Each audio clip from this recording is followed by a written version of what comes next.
Hello, it's Ben with the DIY Homefront, and today we're going to be taking care of a hose reel that has a bad hose on it. It keeps leaking air. So, I guess we're going to get into this thing.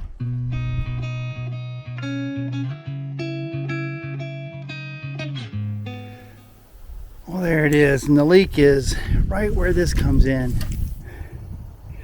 Right there, somewhere right along there. It's leaking air.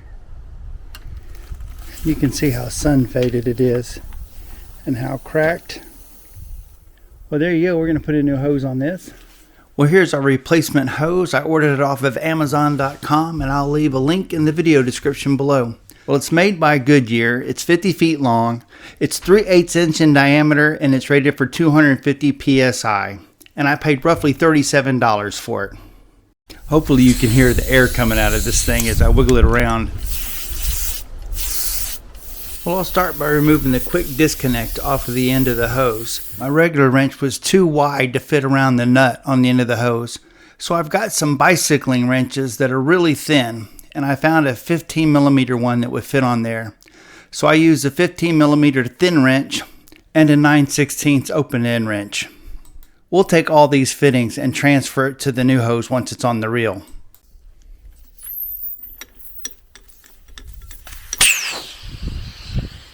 Next, I'll take a large screwdriver and unscrew these two screws that clamp this stopper onto the end of the hose. The stopper keeps tension on the hose to keep the winding mechanism working, and I'll use one of my wood clamps to take its place once it's removed. I bought this hose reel from Harbor Freight several years ago, and it probably didn't have a top tier hose on it when it was new. So if you've got one from Harbor Freight, I would expect you'd probably have to replace yours after a few years too. With the hose fully extended, I'll make sure that the mechanism latches, and then I can take off this other end. There it is.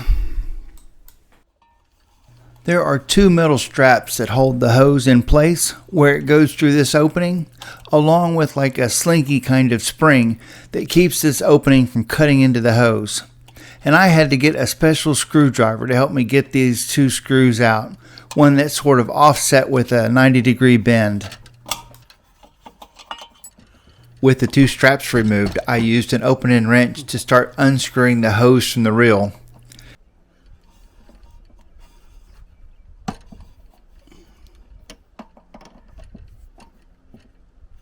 But I could only get so far before the hose actually binded up on itself.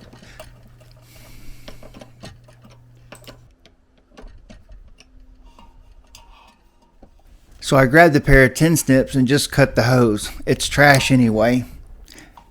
This will allow me just to spin the rest of this hose off, and we can start putting on the new hose.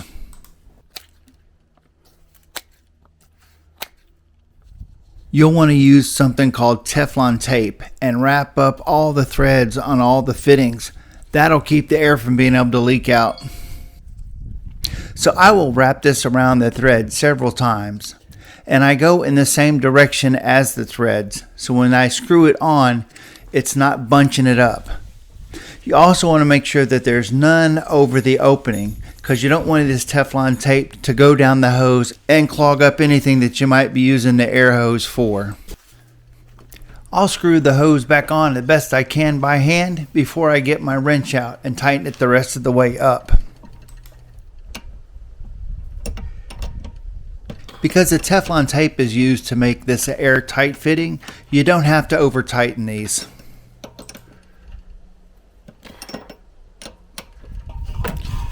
Okay, let's get this old hose out of here, and then we can very carefully put the new hose back in. We'll feed it through the opening and make sure we get that metal protective sleeve on there, and then the two straps to hold it in place. Well, before I do anything else, I'm going to put a stopper on the end of this hose. I'll put it in the same location by measuring the old hose first. And the reason why that stopper is so important is a pro tip. If you accidentally let go of this hose reel and it rewinds without that stopper, it'll just keep winding itself up until it undoes the internal mechanism that keeps tension on the hose reel. And when you pull it all the way out, it won't retract. And you can fix that, but it's not something I want to do, and it's not very fun. I'll anchor the hose back just like it was before, making sure that I've got a nice curve in it so that the hose doesn't get kinked. And then get the 2 metal straps and that metal protector on.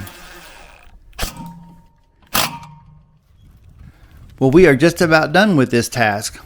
I'll go ahead and retract the hose onto the hose reel, and then we'll put the last quick disconnect fitting on it.